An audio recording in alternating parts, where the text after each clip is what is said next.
Usta damasimni motor qildirmoqchiman. Spark 1.25 lik Porsche qo'yib, polni motorga necha pul ketadi?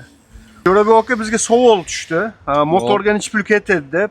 Damas motorini Spark 1.25 lik Porsche qo'yib yig'ishni boshlaganmiz. Ko'pchilikda yana bitta savol tushadi. Prikladka nima bo'ladi deb. Prikladkaga o'zgartirish kiritilmaydi. Damasni o'ziniki birga bir tushadi.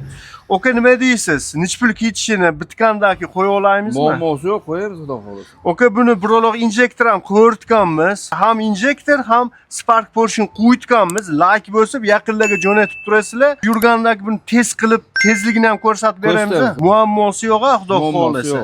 Agarda kimga narx qizig'i bo'lsa, test qilib ko'rsatishimiz qizig'i bo'lsa, kommentariyada plus belgisini qoldirib ketasizlar va biz sahifamizga obuna bo'lib qo'yish esingizdan chiqmasa, inshaalloh yurgandagi polni narxi injektorga necha pul ketgani va testlar bilan ko'rsatamiz.